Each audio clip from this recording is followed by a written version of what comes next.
Este es el video que he de presentar para acreditar mi WEA 2 Fundamentos del Estado Moderno con el profesor Astorga. Comenzaré dando respuesta al por qué se cree que a través de la tragedia griega Sófocles ha dado buenos aportes a la política. Quisiera empezar diciendo que las tragedias griegas de Sófocles es observable una tendencia racionalista, que si bien sigue existiendo esa relación entre Dios y el hombre, las acciones que se desarrollan en cada una de las tragedias llevan consigo mucha razón y es incluso un poco opositora a las leyes de los dioses. Entonces, existe en primera esta definición y esta manera en cómo centra al hombre en sus tragedias, no tanto a los dioses, sin embargo al hombre. Y utilizando como pretexto la tragedia de Antígona, podría destacar dentro de ella tres rasgos que aún podrían ser observados en la política moderna, tales como el juicio, principios del derecho griego y también de la democracia griega. Y bueno, no solo en la tragedia de Antígona, aunque en su tragedia es donde más se ve que el coro funciona como un juez arbitrario que, si bien no es quien decide y quien toma las decisiones, se muestra como un órgano que puede juzgar y que puede persuadir pues los castigos son las transgresiones que en este caso el tirano, Creonte, podría pues dictaminar.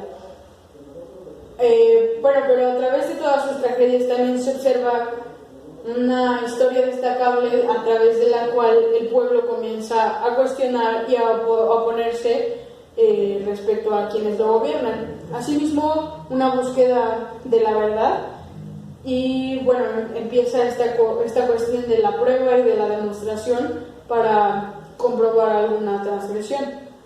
Y este sistema racional es lo que más destaca en sus tragedias. Además de, que existe cierto poder legal que se describe cuando Creonte, pues su poder es totalmente legal. Y eso pues se observa también hoy en día.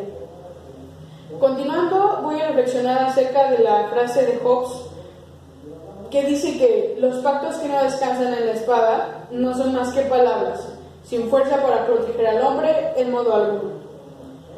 Yo he entendido que existen leyes de naturaleza que Hobbes ha mencionado, tales como la justicia, la modestia, la piedad y la equidad, que no son más que la suma de quien dice: haz a los otros lo que los otros quieran, lo que quieras que los otros hagan para ti. Sin embargo, es interesante cómo esto solo es real cuando existe un poder absoluto que puede suministrar suficiente fuerza cuando estas leyes de naturaleza son transgredidas.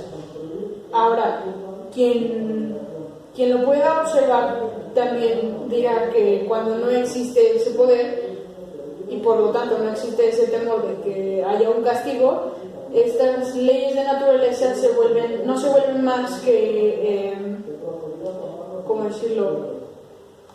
Se vuelven pasiones naturales, tales como la parcialidad, el orgullo y la venganza. Recordemos que, si no hay un poder, nosotros somos quienes debemos defendernos, por nosotros mismos. Entonces, si no se ha como instituido ese poder, o no es lo suficientemente grande como para asegurarnos, seremos nosotros quienes utilizaremos nuestra fuerza. Y entonces volvemos al punto en que la fuerza es lo que condena o lo que realmente califica un pacto. Entonces, si no existe una fuerza que pueda castigar a quien transgrede sus pactos, entonces pues no existe tal pacto, son solo palabras. Y entonces tendremos que utilizar la fuerza propia para hacer valer sus pactos. Continuando, daré respuesta también a la pregunta de qué son las ideas complejas y las ideas simples en John Locke. Para empezar, Locke, en el capítulo del origen de las ideas, es muy claro en cuanto a que las ideas simples o complejas vienen de la sensación y de la reflexión. Entonces, la mente en blanco concibe la idea a través de la experiencia. ¿Cómo concibes la experiencia? A través de los sentidos.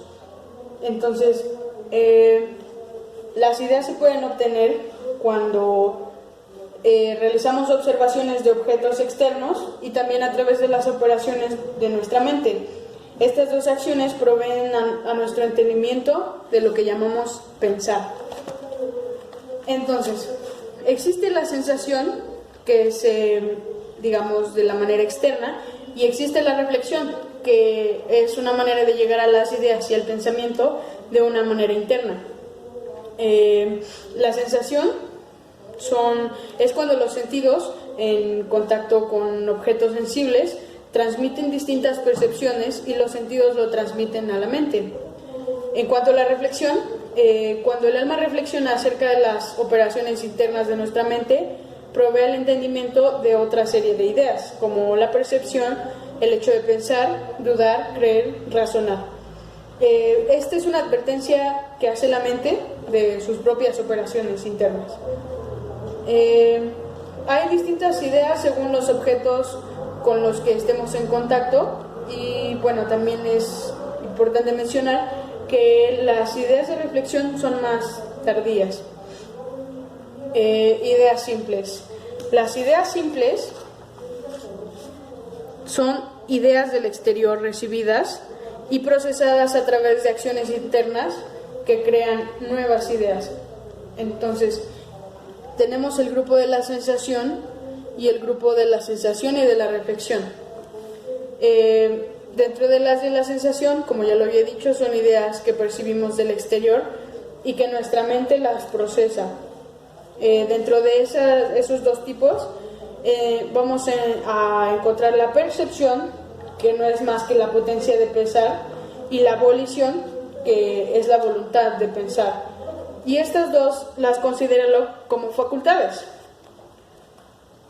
Ahora, respecto a las ideas simples de sensación y reflexión, sabemos que son ideas que se comunican a la mente por vías de la sensación, y por medio de la reflexión llegamos a la conclusión de que la sensación se registra, pero en diferentes grados. Esto es decir, que por ejemplo, Locke lo ilustra de esta manera, diciendo que la sensación siempre va a ser registrada de manera positiva, sin embargo va a ser en distinto grado, y esto es aplicable, por ejemplo, con el dolor y el placer, que simplemente pues es en distinto grado. Ahora, respecto de las ideas complejas, la mente las compone a partir de ideas simples. Siempre va a ser el fundamento de cualquier tipo de idea, de cualquiera de las tres especies de idea compleja. El fundamento siempre va a ser las ideas simples.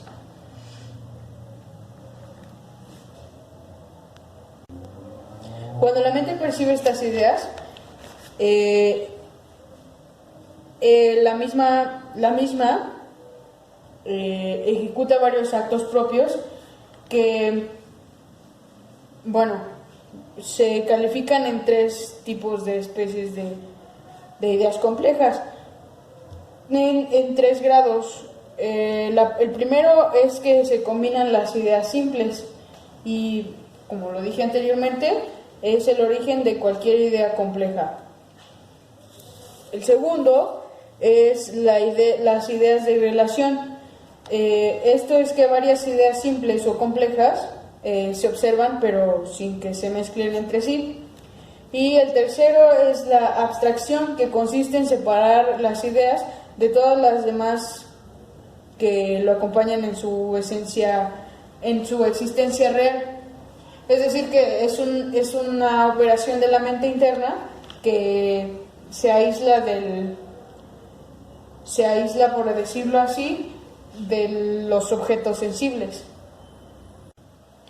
Continuando, voy a explicar lo que son los modos, las sustancias y las ideas de relación.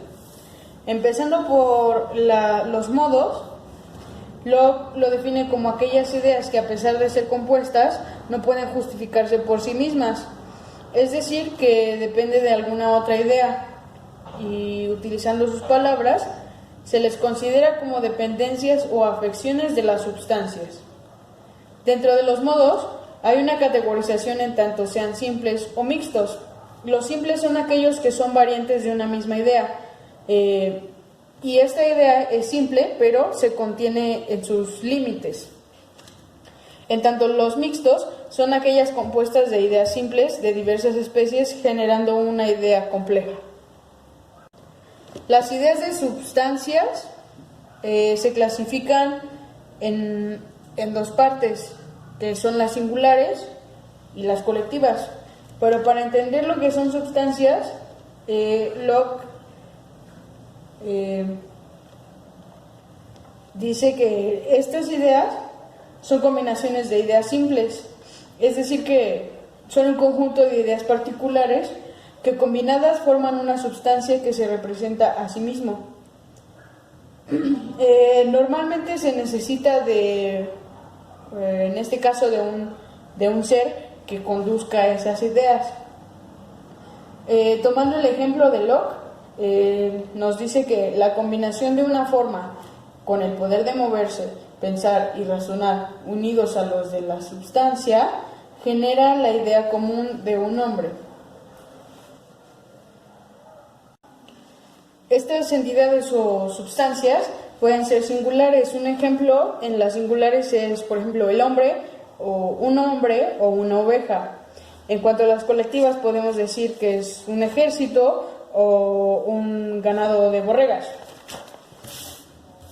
En cuanto a las ideas de relación, el entendimiento tiene esta capacidad para no limitarse en un solo objeto, sino ir más allá de la idea para ver qué relación guarda con cualquier otra cosa, existiendo así observación de ideas y estableciendo una relación y una respectividad. Así encontramos las ideas relativas y las ideas relacionadas, que respectivamente son las relativas, aquellas denominaciones a cosas positivas que sirven como señal para indicar al pensamiento más allá, fuera del sujeto, hacia algo distinto, y las relacionadas no son más que las ideas que quedan juntas. Todas las cosas son capaces de relación, o sea que existen múltiples relaciones. Se pueden relacionar infinitamente en estos dos tipos. Dada esa explicación, ahora daré respuesta a la relación que existe entre el derecho a vida y esclavitud. Según Rousseau, los planteamientos son claros en cuanto a la esclavitud. Inicia diciendo que, puesto que ningún hombre posee autoridad sobre sus semejantes, toda base de autoridad queda pactada en convenciones. Dejando esto claro, Rousseau plantea que un hombre no puede ceder su libertad, la vende si acaso, pero por la mínima subsistencia, y a pesar de ello, aquel no podría enajenar la libertad de sus hijos, es decir, que no los puede comprometer ni siquiera su libertad, pues aquello sería contrario a la naturaleza y al poder de autoridad que posee como padre. Ahora bien, al enajenar su libertad, pierde su derecho de humanidad y su condición de hombre. En cuanto al conflicto constante entre estados que nos lleva a la guerra, existen algunas variantes cuando se hace mención del derecho de vida y muerte. Se establece sobre el derecho de la esclavitud, y sucede cuando el conquistado no se le ha podido dar muerte, y procede a efectuar un cambio en el que se le otorga la vida a cambio de la libertad, esclavizándolo de esa manera. Entonces queda entendido que en la relación derecho-vida-esclavitud, la constante es que el derecho de vida y muerte se fundamenta sobre el derecho de la esclavitud, que se vuelve, en palabras de Rousseau, un círculo vicioso. por no mencionar que el derecho conjugado con la palabra esclavitud queda nulo y absurdo. Creo que es bastante obvio por qué. Y entonces el derecho de esclavitud es de ninguna manera legítimo.